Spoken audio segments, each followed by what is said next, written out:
Good morning, everybody. Good morning, boys. I've got Stone Loki and Dave Bob showing up with me this morning because this episode was just, oh my God, I needed more people on the panel. Yes! Holy shit. We were screaming through the whole thing. All I can say is, damn. Yeah. So let me say good morning to the chat real quick. Good morning, Darth Haster, Colin P. Smith. Good morning, Lady Mist, Guardian of the Void. Hello. Oh my God, Chris Persia. Yeah, you lost your space at first. You missed it.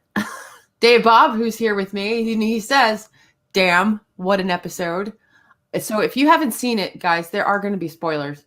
So Rambling Canuck, good morning. Nicole the Blind Mage, the chat just jumped on me like a motherfucker. So, oh my God, pardon my French. I'm just ready to curse my head off because that's all they did in this episode. Eris of Chaos, good morning, sweetheart.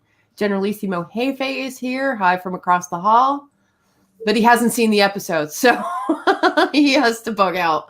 Hey, Sentient Dildo, how are you? Oh my gosh. If you have not seen this episode, go watch it and then put this stream back on and watch this stream because let me tell you, boy, did we have one hell of an episode this morning. Oh my God, it was incredible. I mean, we were literally screaming, holy shit, what the fuck? Oh my God, through the whole thing. It was it was incredible. So good morning, chat. If I missed you in the chat, I'm sorry. But we just divided by sight. Good morning. Yeah. Oh my God. This was better than the first three, I have to say. Oh, yes. Yes. I mean, the first three were good. Don't get me wrong, because this show is amazing. But I have to put this comment up here from Colin P. Smith. I would suppose that the episode name comes from the Battle of, I don't know how to pronounce that. Gaugamela, Malia, in 331 BC rather, where Alexander defeated the Persians. I was actually put in mind of a couple more modern dates. I would have to take your word for it. I don't know I don't know my history that well. So Colin, if that's what you say is happening, I will look up the battle and see if it runs in conjunction with the episode we saw today because oh my gosh. Oh my gosh. So boys, let's do this. Let's do it. Let's do it. Not a slow burn episode. You know, we talked last week about the science brings you into the show, but the characters grip you. Well, let me tell you something. The nonstop roller coaster of holy shit. Yeah. Drives this entire episode. It does not stop from the first opening scenes to the very end. You're like, holy shit, what a ride. Yeah. Oh my God, I have my Fit Watch on and I watched my stress level just go up from like 14 to 35 to 72. I'm like, wow, that's how intense this episode was. It was set up perfectly too. I mean, they choreographed it, and I mean they just built up. It just kept building up. It was perfect. Yep. And Loki, refresh my memory. Where did we start? Because this whole episode is just this is all I can say about it is holy shit. Just holy shit. I'm pretty sure we started with an asteroid strike. Mm-hmm. We ended episode 3 with an asteroid strike. Yeah. We started with an asteroid strike and it was on from there, whether we were on Tycho, whether we were on Earth, whether we were flying around with Bobby, whether it didn't matter what was going on. Avasarala, the scenes with her are engaging. They steal the damn show, and what they are trying to do is save Earth. You find out that Earth's been attacked. Mars was attacked at the same time. Yeah. Tycho was attacked. Anyone that is going to be a threat to the Beltas Mm-hmm. has been attacked. Yeah. Yeah, this is a coup of major significance. I mean, it's just a hell of a coup. Mm-hmm. It made September 11th look like a dance party. It was that intense. Yeah, they went after everybody. They didn't go after just Earth. They didn't go after just Mars. They went after everybody. Mm-hmm. And Tycho, I thought, was part of the belt. That's why I was just like, but it was all about Fred Johnson. It was all about Fred Johnson, and it was all about the Protomolecule. And what he had hid in his quarters. Yep. That Protomolecule. So yeah, spoiler guys, he had the Protomolecule in his quarters. Under his bed, in a safe under his bed, of all places. So, and even Monica, the reporter from season 3, she's become a more forefront character, which I like. Because I thought she was well written to begin with in season 3. So to have her back, it's been kind of nice. But she gets to really see what's going on politically more so than she had before. So now she's got this augmented eye, and she can get this news out to the rest of the world, essentially out to the rest of the galaxy. But I'm still reeling. I'm just like, holy God. Avasarala warned them. She put the warning out. Nobody listened. She was hysterical. She was making all this up. She was creating a problem where there wasn't one. And even after Earth is attacked, they still don't want to listen to her. They've still got her muted. They've still got her blacklisted, along with the military advisor that's been working with her.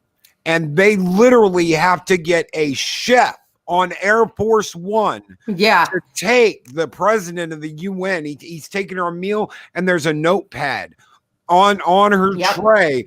And Avasarala is like, please listen to me. This is an attack. And one of the generals goes to turn it off, and she's like, wait.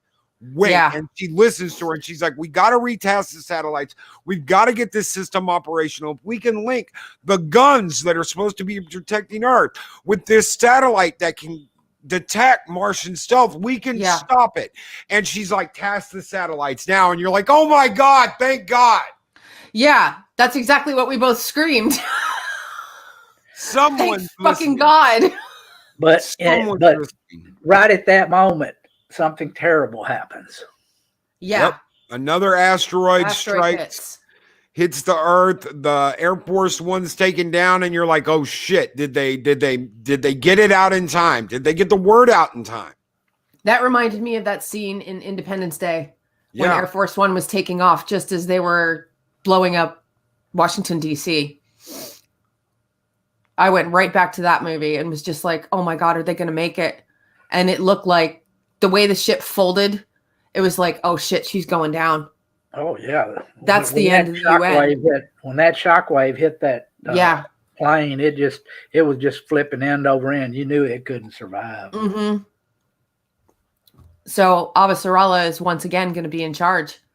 She's got to be one of the last people on Earth, essentially, that's going to be in charge of the UN.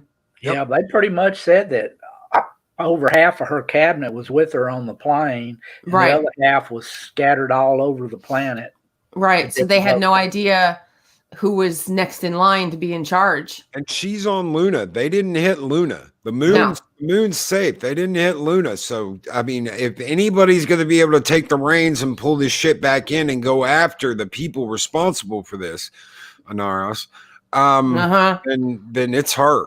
And I guarantee you, me and we were talking about it just before we went live, guys.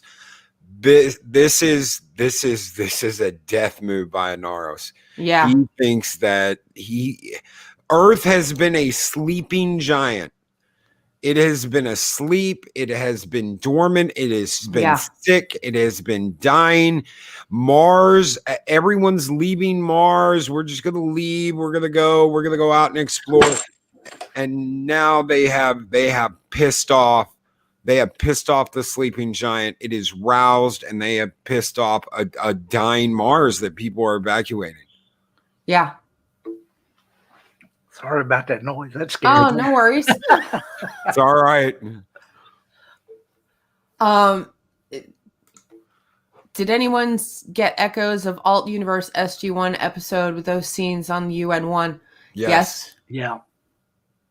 Yeah. Absolutely. Yeah. Apophis taking over Earth. It was just, I'm still just reeling from this episode. I'm just soaking it all in. I mean, there was a great scene in the beginning of the episode with Bobby and Kaz's character, Alex. When they're in the Razorback, they're watching the supply ship, and they're talking about basically the death of Mars. Yeah. And how accepting Bobby seems to be about it versus how Alex is still wanting to fight for Mars. And Colin, I thought Abba Sarala was going to do the same thing. I thought she was going to go into that cantina and be like, "Get off your asses!" In her just, I'm a Spitfire voice. What are you doing? She was very subdued, which surprised me. I thought she would have taken charge almost immediately, but everybody was just glued to the news feed. It was incredible. Yeah, Chris Persia, the sleeper has awakened. Yes. Yeah. A wonderful quote from Dune. Yes, the sleeper has awakened. They it's a mistake. Yeah, this was a big mistake. He thinks since he has the proto-molecule now that he can hold that over their head and they won't do anything. Nope. How's he going to get it there? Yep. Yeah. What's going to be the delivery system, and how's he going to produce enough of the proto-molecule? That's why he took Cortazar. Yeah. Yes. That's also, they after they retasked those satellites to detect the stealth tech from Mars, nothing got through. Nope. They were able to shoot down one of the asteroids. There's, like Colin said about the canteen, they're all standing in the canteen looking out the window at this giant asteroid going towards North America. And then you see a flash and it shatters, and then you see 5 more and it just takes out all the bits along with it. It was beautiful. Yeah, Colin, did I miss the bit where we found out who the lady in prison is? It's what Sentient Dildo said. It's Peaches, and that's what I said to Loki when we were watching this morning. Who the hell is that? Who the hell is Clarissa that? Mal.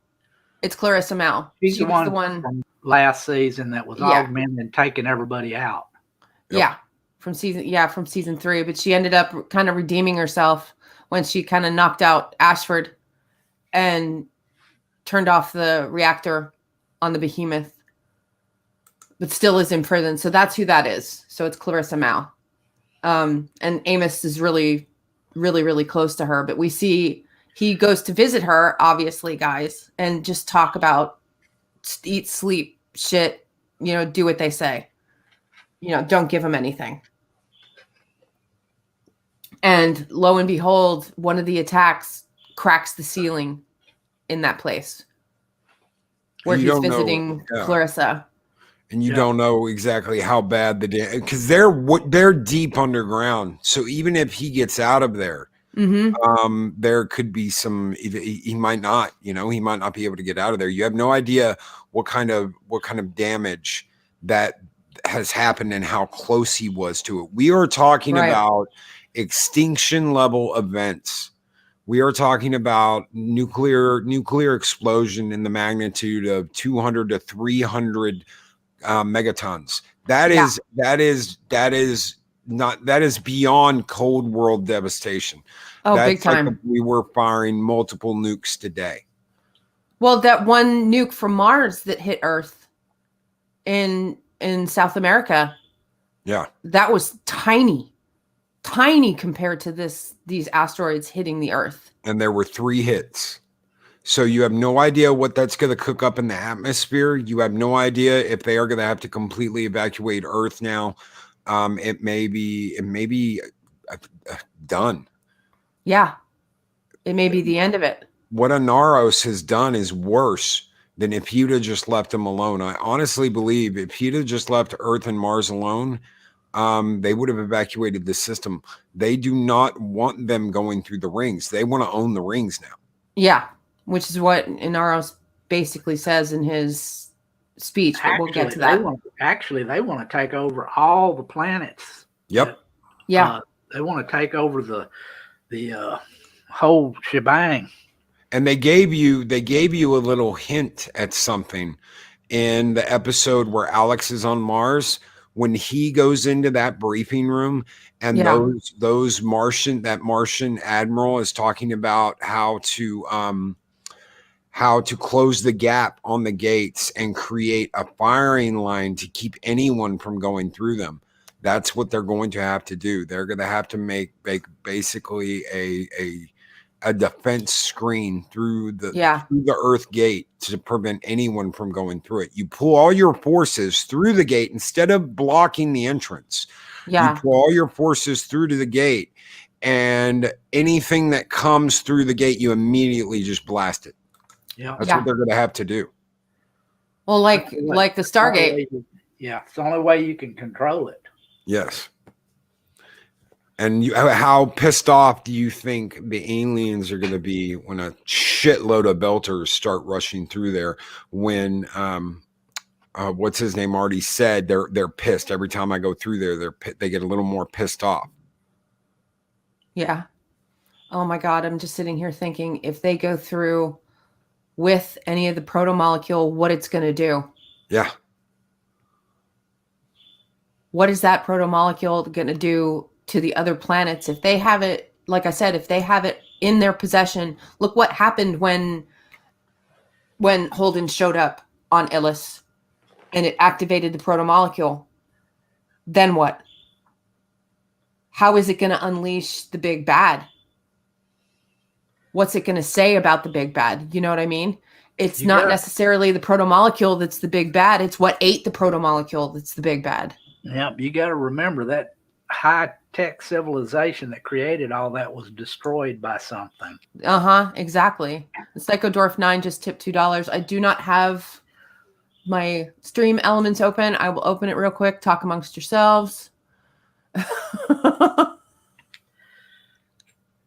But every time I open it defaults. So. Say that again? I said this is just one of those oh shit episodes. It just kept going. And oh my God, that the little chickie, oh gosh, what the heck is her name? Sakara? Yes, I think so. I think something like that. You know, with the little knots on her head. I thought she was the coolest thing since sliced bread. I'm like, let's keep her until we find out. Nope. She's Black Ops. She's working for Inaros. She put 3 fucking rounds in Fred Johnson. Oh, that was audible gasp for me. Yeah. I freaked out. I was like, no, not Fred Johnson. It was totally surprised. And Holden was standing right beside him, and I was just waiting for him to get shot too. So was I. I thought, oh my God, he's going to get shot. But nope, can't kill our main character. We've got to kill Fred Johnson. So let's see. I finally pulled up my stream elements. He didn't leave any message. So thank you, Psychodorf 9, for that. I appreciate it. Yeah, Skull, big spender. Yeah, DD Myers. Thank you. Ascension Dildo says Sakai. I believe you.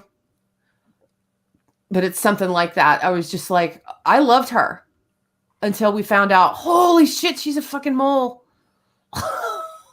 And I'm thinking the whole time, we even talked about this, Loki, when we were watching it. What did she do to the Rocinante? Yeah. What has she done to the Rossi? She had access to the Rocinante. She had access to the systems, whether they're booby traps, shutdown links, whatever. What has she done to the Rossi? And they send in some kind of droid thing to get the protomolecule into Fred's quarters, and that thing is, it's pretty much impervious to any kind of gunfire, and it just kind of comes through there, blows the door down, and goes walking through there, and you're thinking it's after her, but it's the whole time it's trying to come in there to get the protomolecule. Yeah. And old mouse girl, whatever, what was her name again? Sakai? Yes, Kai. She was in there with one of her cohorts, and they killed the guards that were protecting. Heck, I can't remember the reporter's name. Monica. Yeah, Monica. They were protecting her. Yeah. Oh my gosh. For some reason, this is Colin P. Smith. For some reason, when they were in the med bay with Fred, I did wonder if they were actually going to pull a Nick Fury down the road. That crossed my mind as well. But there's no way. I want him to bring back what's his name? The guy from the first couple of seasons that was leading the Belters. Anderson Dawes. Belters. Yeah. I want him to bring back Dawes and have him help deal with the Naros. Dawes and the Belter chick that just Drummer. Yeah. Dawes and Drummer. That's what I want to see. Yeah. Love Drummer. I want to see them work together again. I mean, they had a creepy relationship to begin with, but yeah. Oh my God. I want to see Anderson Dawes come back. So maybe we'll get him in the next few episodes, but next episode, we've got to deal with what happened. We've got to figure out I'm dying to find out what the hell happened to Amos. Yeah. Yeah. Like, no, I've got to wait till next Wednesday. You people are killing me. Yeah, you're killing me, Smalls. You're killing me. Like, good God Almighty. Because they were in a very subterranean place, and after a hit like that, even a close hit, and all the structural damage that place suffered, you're wondering how they're even going to be able to make their way out of there.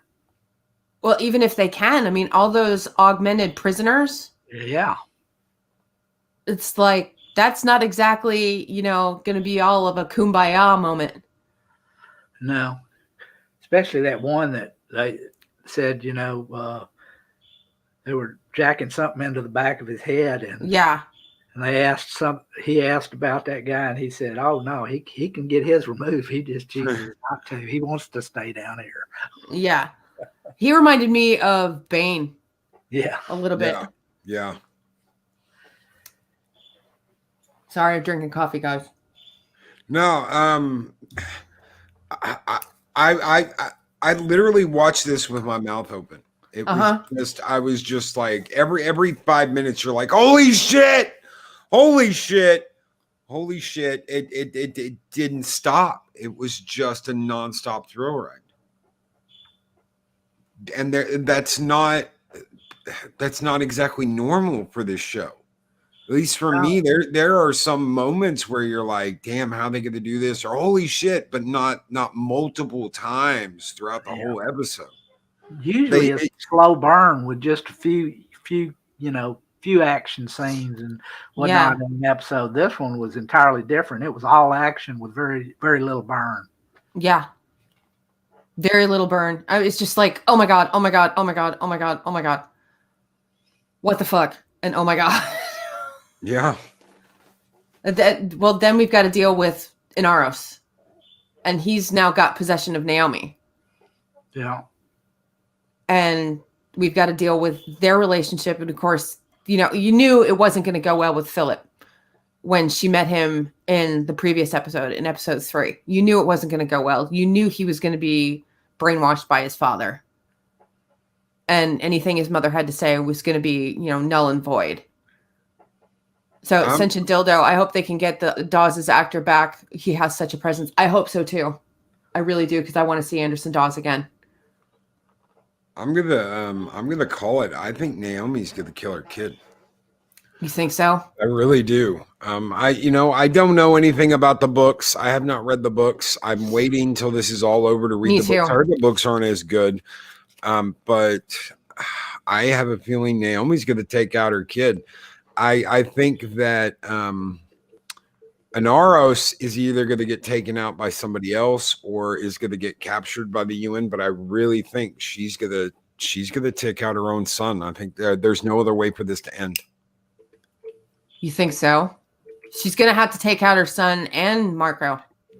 I think they're going to get Marco. I don't think she's going to get Marco. I think they're going to get Marco. I think Drummer and the Drummer, Dawes, Avasarala, whoever the hell is going to be leading the charge from Mars, Holden. I think they're going to get Inaros. Yeah. I think, whoever leads the charge from the belt, I think they're going to have to. They're going to all have. Anderson Dawes is going to have to work out some kind of deal with the Martian Republic and with Earth. He's going to have to work on some kind of deal to take him down. It's because it's open season on Beltas. Oh, yeah. It is open season. It's going to be shoot first, ask questions later. Absolutely. Yeah. Absolutely. And Psychodorf 9 tip $2. I'm looking forward to reading up to here. Yeah. I'm tempted to buy book 5. I have up to book 4. I haven't read anything but book 4. I decided not to read book 5 for spoilers for this season.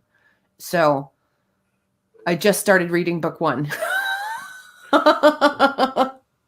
And Colin, I didn't see that. The look on his face, I didn't see that. I think he's in for a penny, in for a pound on all of this. Yeah, I didn't notice any look of conflict. He's on his father's side come hell or high water. I will rewatch though. I will rewatch later today. Maybe me too. And all the jaw-dropping holy shits we saw in this episode. I'm going to be watching it 4 or 5 times. I mean, I'll start at the beginning and watch all 4 episodes. No, you'll go back to season 1 and watch it all the way through all over again. That's what Sammy will do. Yeah. I'm already in season 2 on my rewatch, so I love the way Alex, when he was talking to Bobby, you could just so slowly see his worldview crumbling. I mean, it was kind of interesting, just to see his view of Mars and everything just kind of slowly crumbling.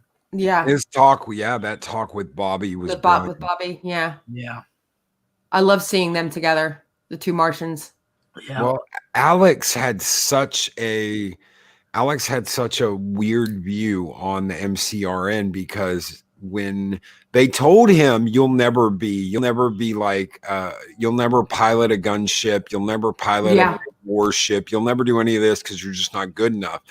And then he goes off and he's working on the Kant, and then he gets the Rossi, and he can.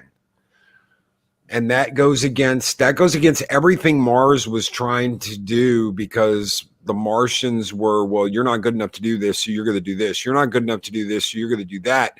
When in reality, they have extremely talented people that can do all kinds of things. They're just so in a caste system that they couldn't before.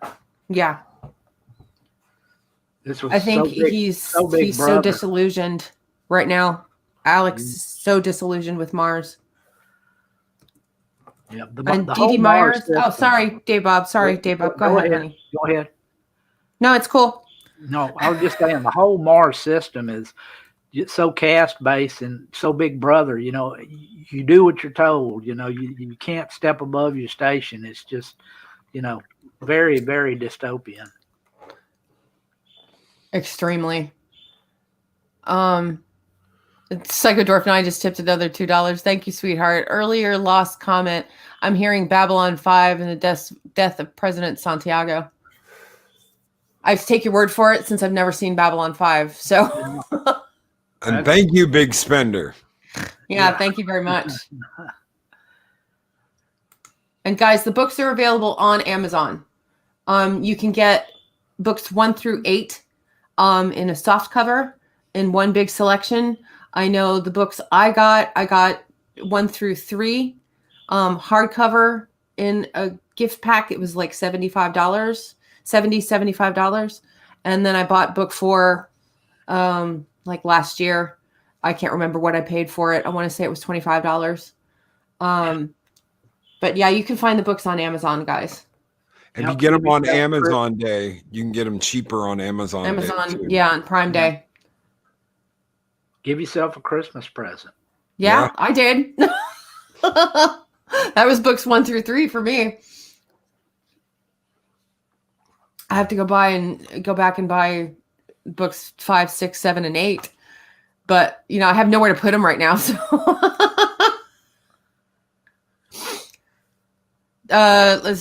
Colin P. Smith says, "Oh shit, Jared Harris Dawes is playing Harry freaking Seldon in Foundation series." Okay, I will take your word for it. I don't know what you're talking about. But Jared Harris is everywhere. He's been in a lot of stuff. So I'm hoping they've gotten him back to do something with season 5. Like I said, haven't read the book. So I don't know if he does play a pivotal role in going after Marco in Aros. So I don't know. Closest thing that I've got is from 2019. And Harris said, "I'm not sure. I haven't heard any more from them." At one point, they had called up and they were seeing whether or not I'd be interested. I wouldn't have been coming back for season 3, but beyond season 3, I don't know what their plans are now that Amazon picked it up. I haven't heard anything from anyone. And that was in 2019. Okay. Well, 2020, that was in 2019. Well, he could have been playing Possum. And one of the responses to that is they could fit Dawes into the new material, but the character has a huge role in what would be season 5 and 6. Yes. He's got to. So maybe Ascension Dildo says Nancy Gao is definitely dead. She has to be in order for Avasarala to have such a massive role, because she's going to be back in charge of the UN. Mark my words. If she isn't, they're idiots. Oh, God. So Loki has called it. Inaros. Inaros is going to go down as far as the UN and Mars are concerned, but Naomi's going to have to make a choice and kill her own son. Or he'll somehow redeem himself. If he redeems himself, I'm just going to start throwing shit at my computer. I don't see how he can redeem himself after that. I mean, honestly, being in on the murder of just literally millions, if not billions of people. Yeah. And thank you, Lauren and Nicole. They just tipped $2. Thank you, big spenders, my girls. We appreciate it. And she sent me a link for, she says, check out these books, and they're on Amazon. I can't pull them up right now. But I will post the link in the comment section below, guys, once the show is over. That might be something fun for you guys to do. But no, read The Expanse. I'm sorry. I have to plug it right now. This is Read The Expanse. Yeah. Naomi murdered thousands on Luna with Marco. And I'd say she redeemed herself. That's true, but it's only thousands. There are billions at this point dead. Millions, if not billions, of people dead on Earth now. And I'm wondering, I kept waiting for Marcos to attack Luna. I don't know about you guys, but I kept waiting for him to do that. And I'm just like, oh, please, God, don't. Because we have to keep Avasarala. I don't think he was ever going to. That's something he already did. That's in the past. That's something he already achieved. For a maniacal madman, you don't go back and do something you've already done. You keep getting bigger and bigger and bigger. It's not about what you've done in the past. It's what you're going to do and what you haven't done yet. Attacking Luna would have been a step back. Attacking Earth and Mars at the same time, that's a huge step forward. Well, see, this is Ascension Dildo has a bit of a spoiler alert for me. Naomi killed at 5:30 on Luna. But yeah, she did redeem herself. Yeah, well, I don't know anything about that. If that's in the books. She just said she was responsible for the deaths, for people's deaths. Yeah, I think that's a callback. I think they actually said something about it earlier in the series. I'll go back and check it out. Like, I just have to be paying attention for it. And my attention span today is just in holy shit mode. So, and Colin P. Smith says, yeah, I think when they detected that last asteroid, I thought it was aimed at Luna. I did too at first, but Buzz Nacho, and welcome, by the way. The memorial on Luna. Gotcha. I wondered what that was about. Thank you very much for bringing that up, Buzz Nacho. I appreciate that.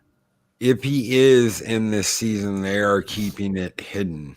They're not going to let you know until Jared Harris. Yeah, because he's not showing up in any of the current credits.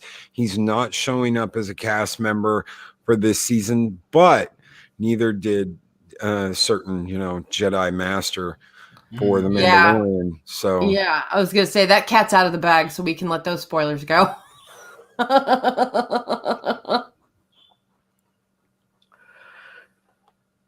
Yeah, and I'm with Colin P. Smith. It's like Buzz Nacho. Oh, that's what that was. I did wonder. Yeah, I meant to look it up. And I've been busy. It's Christmas week, people. Oh, man. Is it? Man, is it? Are you looking it up? It is Christmas week. No, I'm just saying it is Christmas week. Lord.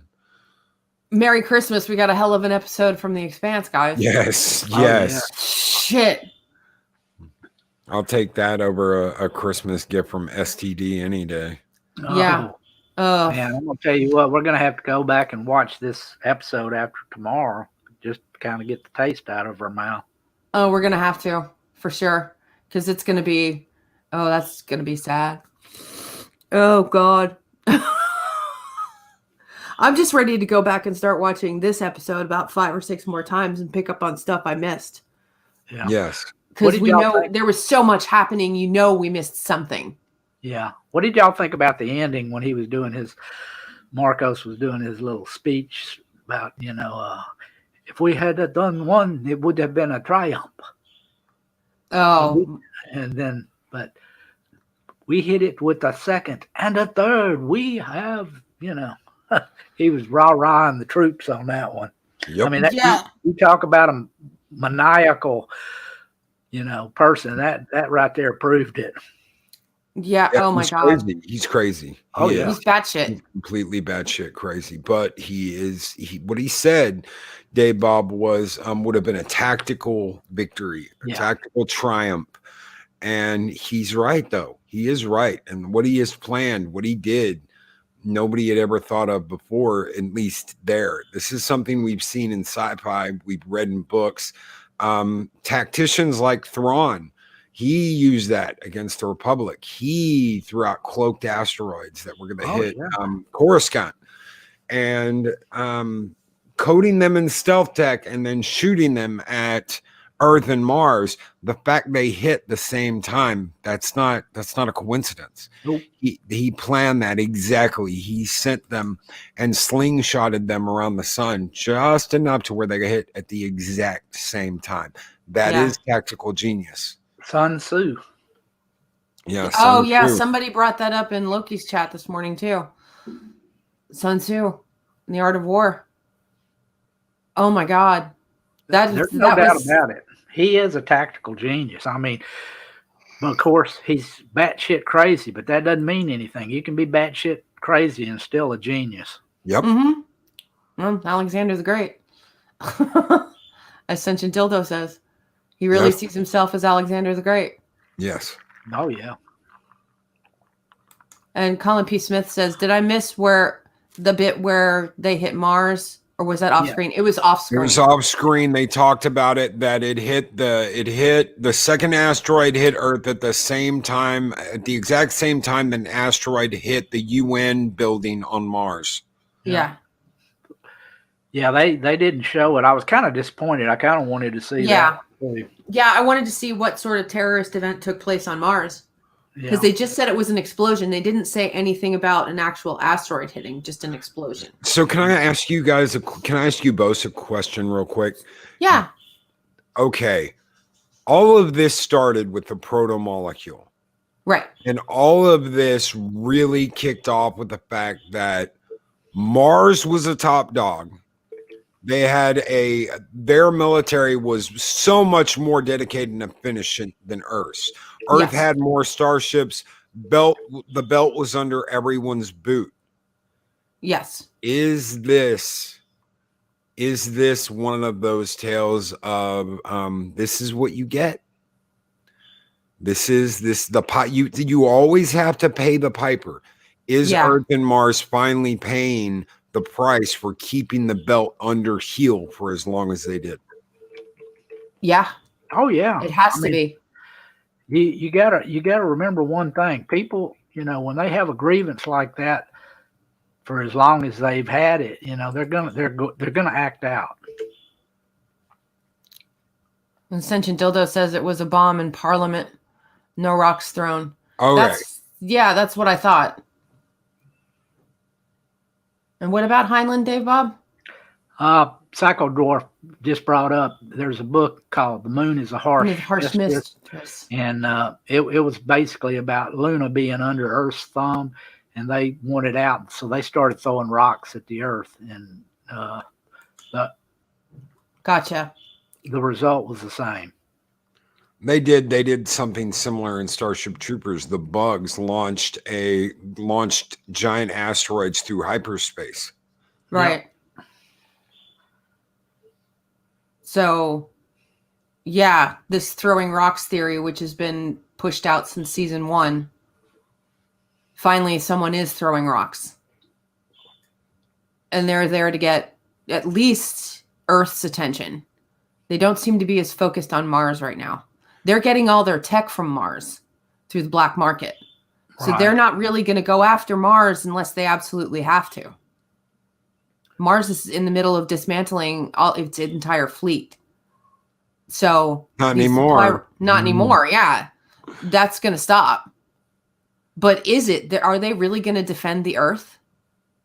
Well, they've got to defend themselves, and they want the gate.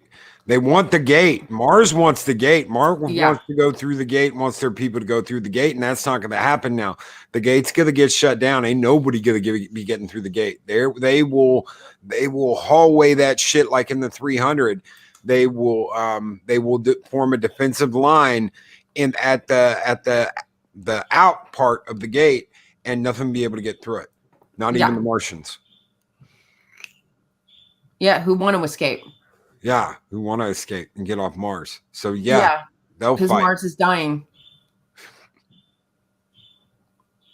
And Sitroom says the belt started a war they can't win. Yeah. Well, it's kind of like Japan in World War II. Yes, that's what I was thinking too, was Pearl Harbor. I didn't even think about SEP 11. I was thinking Pearl Harbor. This is Earth's Pearl Harbor. Yeah. That's what you said when we were watching it, and my first thought was September 11th. It's like I said, it makes September 11th look like a dance party. It's ridiculous. They will have to unite Earth to have a chance against Marco. They will have to unite with Earth. Did you? Yeah. I immediately, when I saw his ship, and when I saw Naros's ship, I was like, that's like Martian level tech. Yeah. That's Mars level tech. He's got a fucking battleship, and it's Mars level tech.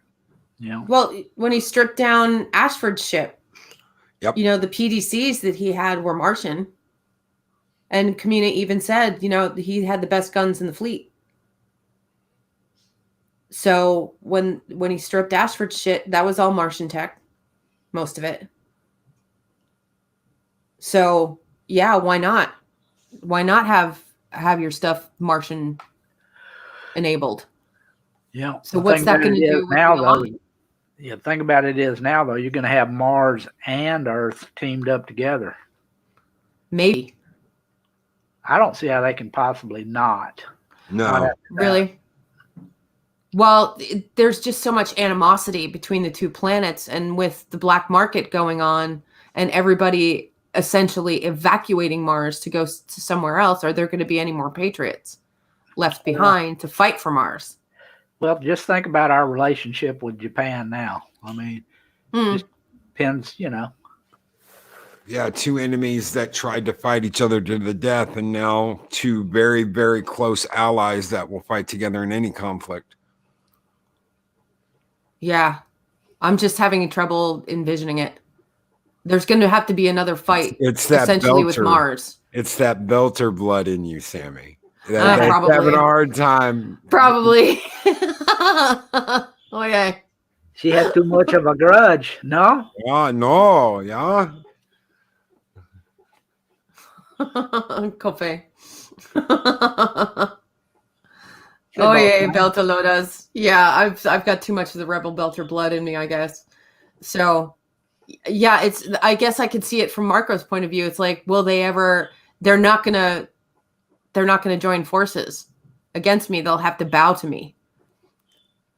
And to see Mars and Earth become one to take him out.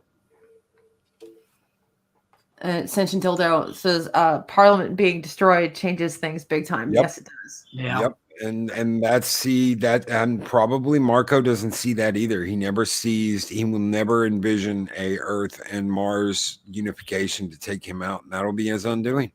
Yeah. Well, even some rebels within the belt, if they pull in, like we were talking before, if they pull in Anders and Dawes, and he even sides against Marco and thinks he's batshit crazy. This is not the way the way to free the belt, essentially. And this is just making things worse. Colin, I'll tell you where that storyline is heading. That admiral that Alex tussled with in second or third episode, and then he had dinner with his second in command. That's where that is going, because that's the guy that's helping out. I guarantee you, he wants Mars to become a superpower again and everybody to stop leaving. And this does that. This gives him exactly what he wants. So there are people, of course, just as this episode has always done, there are going to be people from every side that helped make this happen for their own selfish reasons. Right. Well, it's that deep-seated hate that Mars has always had for Earth. And the old guard, like this old, 60 plus year serving admiral who is like, yeah, they're not taking away my planet. They're not taking away my life, my family, my everything. They're not going to take it away. I'm going to fight for it. And I know there's other patriots that want to fight for it too. Just that vein of hate runs so deep that they may not end up having a choice but to join forces with Earth to take this guy out. It's like Marcos, he pretty much says that the old guard, with all their, prejudices and their, highfalutin ways, keeping everybody down, that was what he was fighting about. But like I said, he's underestimating them. You can't underestimate something like that. No. I'm sitting here trying to think if there's anything we missed. Excuse me, in this episode. I can't think of anything. And Colin, Mars and Earth combining to take out one person, one man can make a difference. Marco.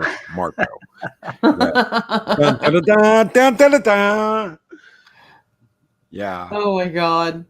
One man can make a difference. Dun, dun, dun, dun, dun. Knight Rider. Oh my God. Sentient Dildo. Aren't humans fun? Yeah, we're a load of laughs, aren't we? Oh yeah. Oh yeah. Just wondering how the Admiral will feel when he finds that the Belters also attacked Mars. We don't know yet.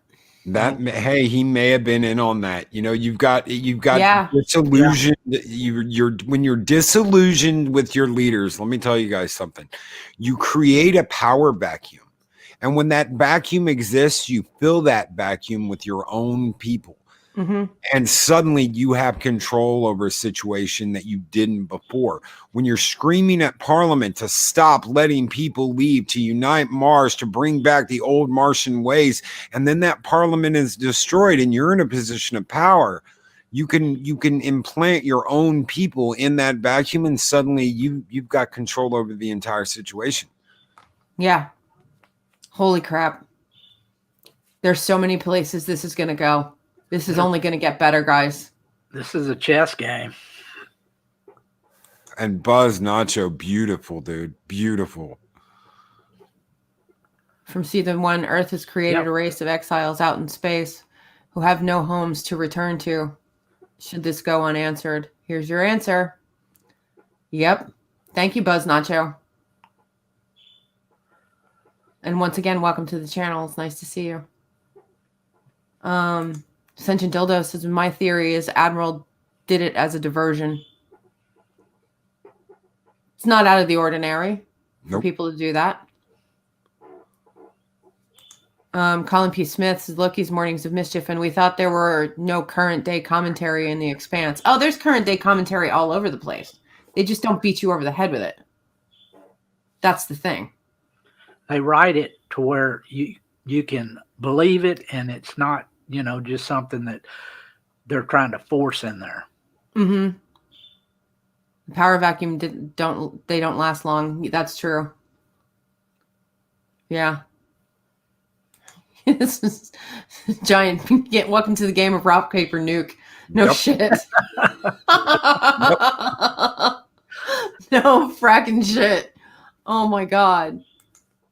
So do you think, I got an idea while we were talking, that maximum security prison where Clarissa Mao is, I think her father, Jean-Pierre Merrill, is there as well. Yes. So I'm wondering if they're going to bring him back too.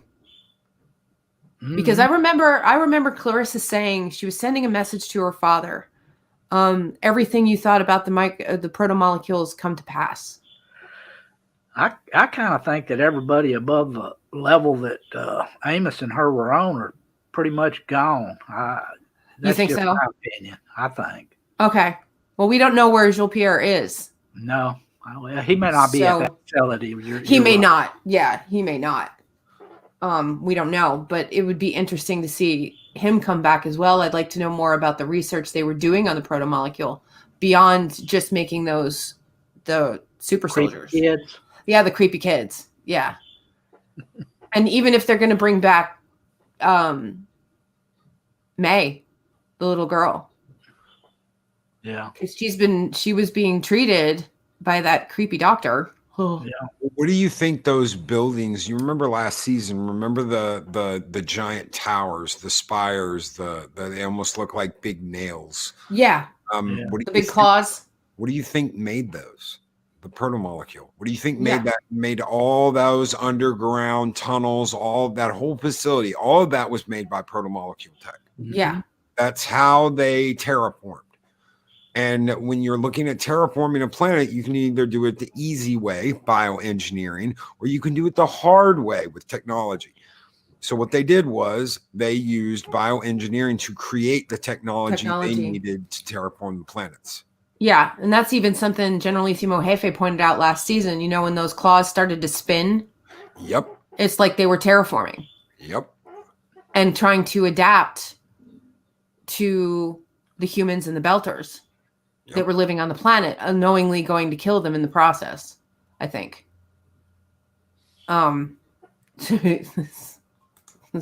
9, nuke it from orbit, now has been replaced by kinetic strike it from orbit. Yeah.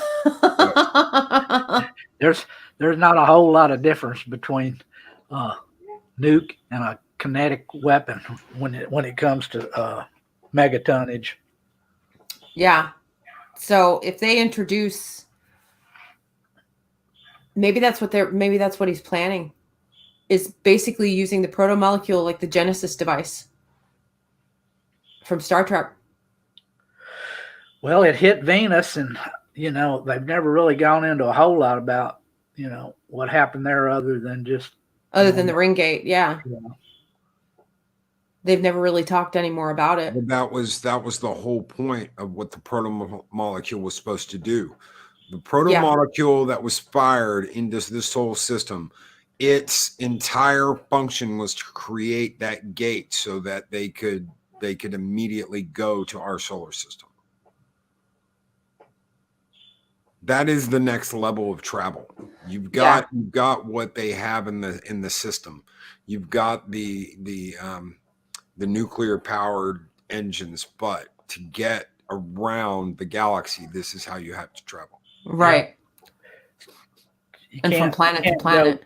you can't go between stars in a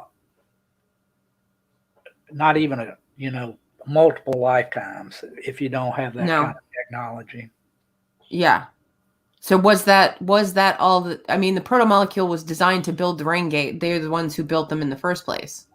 So, but what more is going on Venus? There's got to be something left behind. Is, I think, the point. I'm not sure. And yes, Psychodwarf, I do know that those giant asteroids are orders of magnitude more powerful than nuclear bombs, but I'm just talking about the ones that were tossed at the Earth. Yeah. And they were massive. I mean, not even, they were, was it megaton? 200 to 300 megatons. Ton. Yeah. Okay, put it this way: on a United States ICBM, you've got eight nuclear warheads. Now that ICBM takes it up in orbit, the warheads detach and then rain down on the target. Okay, so you're talking 8 nuclear weapons at 10 to 15 kilotons, or 8 to 15 megatons. I'm saying. So one bomb is 10 to 15. That one asteroid was 200 to 300 megatons. Yeah. And we saw what it did. Yeah. Most nuclear weapons nowadays are made to be smaller. They're in the kiloton range because people have pretty much decided megatonnage is really overkill. I mean, when it comes right down to it, it's like the Tsar Bomba. It was like 50 megatons. It was designed to be 100, but they scaled it back to be just 50. Yeah. And, you can imagine what that would have done, 100 megaton. It all depends what kind of damage you want. You've got, like, the United States has the Moab. The Moab is the mother of all bombs. It is the biggest regular non-nuclear device you've got. Do you want something that you need to fly in through a C-130 and you just get one big boom, or do you want a precision tactical strike? Yeah. Do you want that one missile that you can carry on the wing of an F-18 that drops, hits one target, and that's it? Or do you want massive destruction? Yeah. Bunker buster or nuke? Yeah. I mean, precision weapons are what pretty much drive the military nowadays. They don't go for the mass destruction. No, not anymore. It's pinpointed. You just have way too many casualties, and that right there would just breed discontent. Yeah. Well, that's exactly what's going to happen on Earth. It's open season. We are at war. Yeah. With the belt. Yeah. And the thing, oh my God, this is going to get so goddamn good.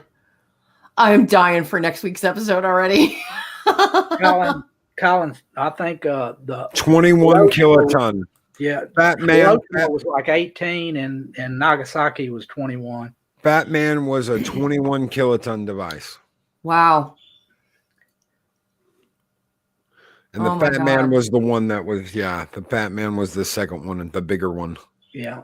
The Hiroshima one was the uranium bomb. I think it was only like 15. Little boy. 18. Little boy, yeah. Little boy was 15 kilotons. Yeah. And of course, that's measured in TNT. Yeah. Right. Yeah, I thought the same thing, Colin. The first one that they launched that broke up around the sun, I thought that was a test as well. Just to see how it would go. Actually, it gave them away to Avasarala, Avasarala. Mm-hmm. Because when they found out that parts of it, the parts that weren't fractured were invisible to their defenses, that kind of perked her up right there. She I think that's when she really, started figuring out what was going on. Yeah. And guys, we have already reached the top of the hour. It's time for us to say goodbye, unfortunately. Oh my God. That was quick. That was quick. So on a scale from say 1 to 5, where would you guys put this episode so far? Definitely up there, 4.9. I mean, this was probably the most exciting episode of this whole show that I've ever seen. I have to agree. I kept watching this show because of Miller. So anything with Miller in it, I'm like, yes. I know, I love Miller. Yeah, I love it when we of course we haven't gotten Miller at all this season. We don't know if we will get Miller, but I love this episode. So I'm right there with Dave Bob. It's got to be like a 4.9. I'll save my 5s for my Miller episodes. But if we get any more Miller. 4.9. He did direct last week's 3rd episode, so at least he's behind the camera and not necessarily in front of it, and he did a magnificent job. Yes. So, I'd love to see the director's cut of that 3rd episode just for fun and profit. Yeah, Miller rocks. Buzz Nacho, 5 out of 5 megatons. I'll take that one, Buzz Nacho, for sure. Oh my God. So guys, thank you so much for joining us, all the new and old. Thank you for joining us, for all the super chats. Thank you again. Boys, I hope you both come back next week and review these episodes with me, because this is just going to get better. Unfortunately, where are you going to be? I can't. I will be on a plane next week. That's right. Next Wednesday, you'll be on a plane. If you send me an invite, I will come. All right, Dave Bob. Awesome. You can review it with me. That will be amazing. So look, you'll have to catch it on the replay. I will. I will. I'll be listening, guys. I'll hook up to that plane Wi-Fi and I'll be listening. Okay. Awesome. So thank you, everybody, from the bottom of my heart. And we will see you.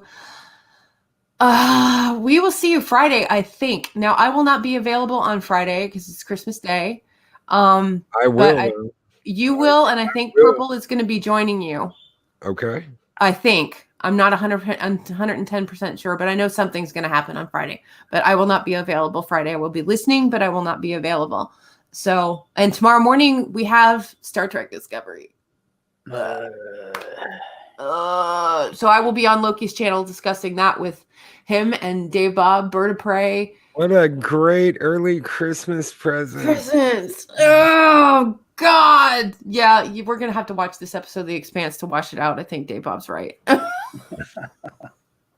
Okay, everybody. Have a wonderful day, and we will see you tomorrow. See you guys later. Thanks, boys. See you guys later.